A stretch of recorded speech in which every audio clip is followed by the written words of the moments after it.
नमस्कार दोस्तों, कैसे हैं आप? आई होप कि आप सब अच्छे होंगे। दोस्तों, स्वागत है आपका आपके यूट्यूब चैनल सुपर टीच में। दोस्तों, आज के इस वीडियो के माध्यम से हम पढ़ने वाले हैं व्याकरण, जो कि आपके कॉम्पिटिटिव एग्ज़ाम के लिए आवश्यक ही क्वेश्चन आते हैं। जिस भी एग्ज़ाम में हिंदी अगर पूछा जाता है तो वहाँ पे व्याकरण ज़रूर आपसे पूछा जाता है। तो आज का टॉपिक भी है हमारा व्याकरण। सबसे पहले हम व्याकरण जो शब्द है उसका शाब्दिक विच्छेद करेंगे। तो शाब्दिक विच्छेद होगा कैसे व्याकरण का? इसका शाब्दिक विच्छेद होगा विधन आधन करण, जिसमें वि हो गया एक उपसर्ग, आ भी उपसर्ग है और करण एक साधन है। कुल मिला के जो व्याकरण बनता है आपका एक संधि बन जाता है यण संधि। तो ऐसे हुआ इसका शाब्दिक विच्छेद। शाब्दिक अर्थ की बात करें तो शाब्दिक अर्थ है भली भांति समझना या विश्लेषण करना। व्याकरण का शाब्दिक अर्थ है। परिभाषा देखें तो व्याकरण की परिभाषा है आपका शुद्ध उच्चारण, शुद्ध प्रयोग, शुद्ध लेखन ही व्याकरण है। ग्रंथ, कृति, विद्या रचना, शास्त्र सब व्याकरण की परिभाषा है। व्याकरण के अंग की बात करें या भाषा के अंग की बात करें तो ये 3 प्रकार के होते हैं। अंग एक आंतरिक गुण होता है और इसके जो 3 प्रकार हैं वो हैं वर्ण, शब्द और वाक्य। ये तीनों व्याकरण के अंग हैं। वर्ण से मिलकर शब्द बनता है, शब्द से मिलकर वाक्य बनता है। इसीलिए इन तीनों को ही व्याकरण के अंग के रूप में माना गया है। दोस्तों, सबसे पहले हम देखेंगे वर्ण, फिर शब्द और फिर वाक्य। तो वर्ण क्या है? वर्ण एक ध्वनि है, एक आवाज़ है, जो कि भाषा की वह सबसे छोटी इकाई है जिसे और नहीं तोड़ा जा सकता। नहीं तोड़ा जा सकता का मतलब जैसे शब्द हो गए उनको तोड़ा जा सकता, जैसे कि अभी हमने व्याकरण शब्द को विच्छेद किया, तोड़ा।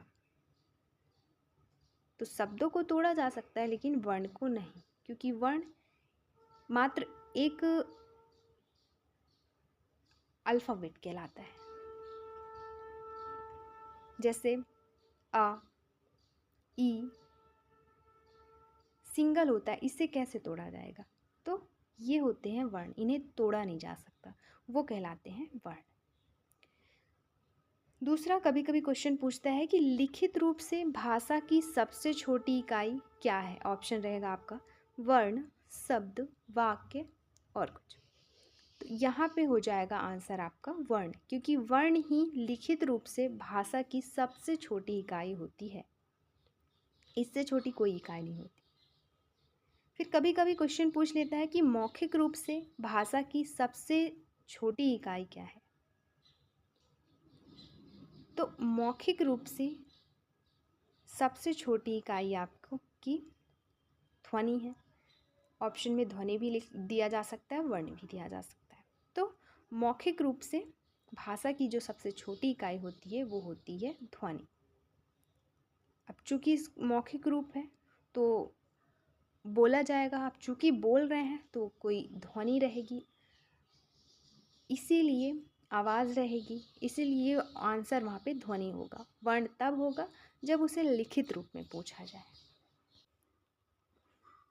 तो अगर वही चीज़ कभी कभी क्वेश्चन करता है एग्ज़ाम्स में कि लिखित रूप से भाषा की सबसे छोटी इकाई क्या है, ऑप्शन में देता है वर्ण, शब्द, वाक्य, तो आंसर हो जाएगा आपका वर्ण, क्योंकि लिखित रूप में सबसे छोटी इकाई सिर्फ वर्ण होती है। वही अगर बोल दें मौखिक रूप से भाषा की सबसे छोटी इकाई क्या है, तो मौखिक रूप से भाषा की सबसे छोटी इकाई होती है ध्वनि। अब हम देखेंगे शब्द और इसके बाद वाक्य। दोस्तों, शब्द जैसे अक्षर ले लेते हैं। अक्षर जो है एक शब्द है जो कि अ धन क्षर से मिलकर बना है। आ का मतलब होता है नहीं और क्षर का मतलब होता है विनाश, परिवर्तनशील। परिभाषा की बात करें तो अविनाशी, अपरिवर्तनीय अक्षर का मतलब होता है। अविनाशी, अपरिवर्तनीय, एक ही प्रवाह में उच्चारित ध्वनियां। उदाहरण जैसे सीता, राधा, न, की, सीता। जैसे शब्द एक कंप्लीट वर्णों का समूह होता है। जैसे सीता, ना कि सी फिर बीच में आपका ब्रेक ऑफ फिर ता, तो वो नहीं होंगे शब्द, वो फिर सिंगल सिंगल वर्ण ही कहलाएंगे। तो वही चीज़ यहाँ पे लिखी है। अब हम अगर सीता शब्द को वर्णों में विभाजित करें तो सीता में कुल वर्ण देखें तो कुल वर्ण है इसमें 4। कैसे? सी में सा हो गया और बड़ी ई की मात्रा हो गई, फिर ता हो गया और बड़ा आ की मात्रा। तो श, ई, त, आ, ये हो गए वर्ण। सिंगल सिंगल जो हैं वो सारे वर्ण कहलाएंगे। काउंट करेंगे तो कितने हुए? 4। तो सीता में कुल कितने वर्ण हो गए? 4 वर्ण। और कुल अक्षर की बात की जाए, अक्षर इसमें 2 कहलाएंगे, सी और ता। तो ये हैं अक्षर। अक्षर के प्रकार, तो अक्षर के प्रकार 3 होते हैं। जैसे एक ध्वनि वाले अक्षर, 2 ध्वनि वाले अक्षर और 2 से अधिक ध्वनि वाले अक्षर। एक ध्वनि वाले अक्षर जो होते हैं वो होते हैं सभी स्वर, मतलब 11 के 11 स्वर। तो दूसरा प्रकार है 2 ध्वनि वाले अक्षर, जिसमें सभी व्यंजन आएंगे 33। उदाहरण का, जो कि क धन आ 2 वर्ण से मिलकर बन रहा है। जैसे का एक और एक आ, मतलब 2, जिसमें से 2 ध्वनि निकल रही है, इसलिए इसको 2 ध्वनि वाले अक्षर कहेंगे। फिर 2 से अधिक ध्वनि वाले अक्षर में ये 2 प्रकार के होते हैं। एक मुक्ताक्षर होता है, एक बंधाक्षर।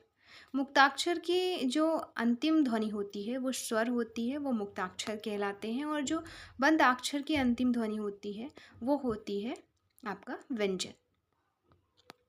उदाहरण देख लेते हैं। जैसे राधा, शेरनी की बात करें तो ये मुक्ताक्षर है क्योंकि इनके अंत में स्वर आ रहा है। और जगत, भगवत, ये सब हो गए आपके बंधाक्षर। शब्द की वास्तविक परिभाषा देखेंगे अब हम। तो शब्द की वास्तविक परिभाषा क्या होती है? वो होती है वर्णों की जो सार्थक समूह होते हैं वो कहलाते हैं शब्द। अर्थात वर्णों के सार्थक समूह को कहते हैं शब्द। सार्थक मतलब जिसका कोई अर्थ निकलता हो, निरर्थक जिसका कोई अर्थ नहीं निकलता। मतलब सार्थक शब्द ही आपके शब्द कहलाएंगे। जैसे क, म और ल को अगर हम जोड़ें, चूँकि यहाँ पे लिखा है कि वर्णों के समूह, ये वर्ण हो गए आपके क, म और ल।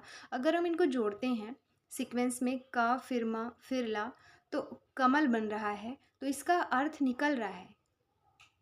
कमल एक सार्थक शब्द कमल का निकल रहा है। कमल एक फूल है। ऐसे ही क, ल और फिर माँ को जोड़ें तो कलम, कलम भी, इसका भी सार्थक अर्थ निकल रहा है। लेकिन वहीं पे अगर हम ल, म और क जोड़े लमक, तो क्या इसका कोई अर्थ निकल रहा है? तो ये आपका शब्द नहीं कहलाएगा। शब्द कौन कहलाएंगे? कमल, कलम, ना कि लमक। तो सार्थक जो हैं वो शब्द कहलाएंगे, जो निरर्थक हैं वो शब्द नहीं कहलाएंगे। दोस्तों, अर्थ के आधार पर भाषा की सबसे छोटी इकाई शब्द कहलाती है। क्यों? क्योंकि जो वर्ण होते हैं उनका कोई अर्थ नहीं होता, लेकिन शब्दों का अर्थ होता है। जैसे अर्थ के आधार पर शब्द होता है, क्योंकि वर्ण का कोई अर्थ नहीं होता, इसलिए सार्थक अर्थ की दृष्टि भाषा की सबसे छोटी इकाई शब्द होती है। उसी को डिस्क्राइब किया है यहाँ पे। अब हम पढ़ेंगे वाक्य। वर्ण हमने पढ़ लिया, शब्द हमने पढ़ लिया, अब हम पढ़ेंगे वाक्य। वाक्य क्या होता है दोस्तों? वाक्य होता है शब्दों के सार्थक समूह को वाक्य कहते हैं। शब्दों का सार्थक समूह, जो भी शब्द हैं, एक तो पहले वो अर्थ वाले हों, सार्थक वाले हों, मतलब उनका कोई अर्थ निकलता हो, उन शब्दों को जोड़ना है। जोड़ने के बाद जो एक वाक्य बनेगा वो वाक्य कहलाएगा। मतलब शब्दों के जो सार्थक समूह होंगे उनको हम वाक्य कहेंगे। उदाहरण, कमल भारत का राष्ट्रीय फूल है। तो अर्थ निकल रहा है, वाक्य में निकल रहा है, क्योंकि इसमें संपूर्ण अर्थ का बोध हो रहा है कि हाँ, कमल भारत का राष्ट्रीय फूल है। वहीं पे अगर हम सिर्फ कमल कह दें तो क्या इसका संपूर्ण अर्थ निकल रहा है? नहीं। हाँ, ये शब्द है, इसका अर्थ है, लेकिन इसका संपूर्ण अर्थ अर्थात जिसको हम वाक्य कहते हैं वो नहीं निकल रहा है, क्योंकि कमल के आगे पीछे हम कुछ भी उसमें लगा सकते हैं, कोई भी और शब्द जोड़ सकते हैं, जिसका ज़रूरी नहीं कि संपूर्ण अर्थ निकले।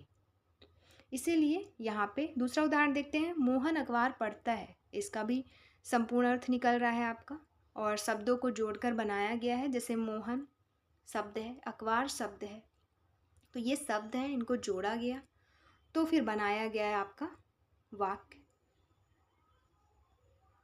वहीं पे आगे बताया गया है कि मान लीजिए हम कमल की बात करें तो क्या है, संपूर्ण अर्थ का बोध कराता है? तो नहीं कराता। इसका कोई सार्थक अर्थ, इसका सार्थक अर्थ है, शब्द का सार्थक अर्थ है, परंतु संपूर्ण अर्थ का बोध नहीं करा रहा है। इससे संपूर्ण अर्थ का बोध नहीं हो रहा है, क्योंकि कमल के बारे में क्या कहना चाह रहा है उसका पूरा ज्ञान नहीं हो पा रहा है। अब आगे लिखा है, भाव या भावार्थ के आधार पर भाषा की सबसे छोटी इकाई क्या है? तो वो है वाक्य। भाव या भावार्थ के आधार पर, देखिए शब्द का अर्थ निकलता है, लेकिन पूरा भाव, पूरा संपूर्ण अर्थ की जो बात करें, भावार्थ की बात करें, वो शब्द बस से नहीं निकलता, शब्दों के समूह से निकलता है, और शब्दों के सार्थक समूह से और सुव्यवस्थित समूह से, जिसे सीक्वेंस में लगाया जाए जिसका अर्थ निकले, वो उससे भावार्थ के आधार पर भाषा की सबसे छोटी इकाई कहते हैं उसको। तो वैसा समूह आपका वाक्य कहलाएगा। या फिर संपूर्ण अर्थ का बोध कराने वाले शब्द को क्या कहते हैं? वाक्य। तो दोस्तों, अब हमने वर्ण पढ़ा, शब्द पढ़ा और वाक्य पढ़ा। इसके आधार पर क्या क्वेश्चंस बनते हैं इस टाइम पे आपके कॉम्पिटिटिव एग्जाम्स में, वो देख लेते हैं। तो क्वेश्चन जैसे पूछ चुका है कई बार एग्जाम्स में कि भाषा की सबसे छोटी इकाई क्या होती है। ऑप्शन आपके यही रहेंगे, वर्ण, शब्द, ध्वनि, वाक्य। तो आंसर यहाँ पे वर्ण लिखना है, क्योंकि भाषा की सबसे छोटी इकाई तो वर्ण ही है। हम अगर कुछ भी बोल रहे हैं, हम कुछ भी लिख रहे हैं, मतलब कुछ भी अगर हम लिख रहे हैं तो कुछ तो लिखेंगे। जैसे एक स्टार्ट भी कर रहे हैं, का लिख रहे हैं, किसी का लिख रहे हैं, की लिख रहे हैं, मतलब फर्स्ट जो हम वहाँ पे एक वर्ण लिखेंगे वो वर्ण ही कहलाएगा। मतलब भाषा की जो सबसे छोटी इकाई होती है, अगर एक अक्षर की बात करें तो वो वर्ण होती है। फिर भाषा की सबसे छोटी सार्थक इकाई की बात करें तो वहाँ पे आंसर हो जाएगा आपका शब्द। और अर्थ के आधार पर भी पूछे तो शब्द, क्योंकि भाषा की सबसे छोटी सार्थक इकाई शब्द ही होती है, वर्ण नहीं होती, क्योंकि वर्ण में कोई अर्थ ही नहीं निकलता। अभी अभी हमने पढ़ा है कि वर्णों को जोड़कर जो समूह बनता है और जिसका सार्थक अर्थ निकलता है वो सिर्फ और सिर्फ शब्द कहलाता है। फिर भाषा की सबसे छोटी इकाई संपूर्ण अर्थ, भाव, भावार्थ में के मामले में क्या है ना। अगला क्वेश्चन अगर ये जैसे ये आ चुका है कि भाषा की सबसे छोटी संपूर्ण अर्थ वाली इकाई क्या है, तो वो कहलाएगी वाक्य। फिर अर्थ के आधार पर भाषा की कुल इकाइयाँ कितनी हैं, तो 2, क्योंकि अर्थ के आधार पर एक तो शब्द भी आपका जो होता है वो सार्थक होता है, अर्थ के अकॉर्डिंग होता है एक शब्द। दूसरा, जब वाक्य बन जाता है तो वो एक संपूर्ण अर्थ देता है, इसीलिए अर्थ और संपूर्ण अर्थ 2 आपकी कुल इकाइयाँ हैं अर्थ के आधार पर। फिर भाषा की सबसे बड़ी इकाई और सबसे बड़ा अंग कौन सा कहलाता है? तो भाषा की जो इकाइयाँ हैं 3 ही हैं आपकी, वर्ण, शब्द और वाक्य। वर्ण से मिलकर शब्द बने हैं, शब्द से मिलकर वाक्य। तो सबसे बड़ी यहाँ पे क्या हो गई? वो हो गई वाक्य। तो आंसर भी यहाँ पे क्या हो जाएगा? सबसे बड़ी इकाई में वाक्य, और सबसे बड़ा अंग में भी वाक्य। ऐसे ही अगर पूछे कि भाषा की सबसे छोटी इकाई क्या है, सबसे छोटा अंग क्या है, तो वहाँ पे हो जाएगा वर्ण, क्योंकि सबसे छोटा अंग हमने अभी अभी पढ़ा है वर्ण होता है, और सबसे बड़ा अंग होता है वाक्य। तो इस वीडियो में दोस्तों इतना ही। नेक्स्ट वीडियो में हम पढ़ेंगे वर्णमाला, और हिंदी विषय के लगभग जितने भी टॉपिक होते हैं हम कवर करने वाले हैं इसी चैनल के माध्यम से। तो वीडियो अच्छी लगी हो तो ज़रूर लाइक करें, शेयर करें और सब्सक्राइब करें, और देखते रहें यूट्यूब चैनल सुपर टीच। धन्यवाद।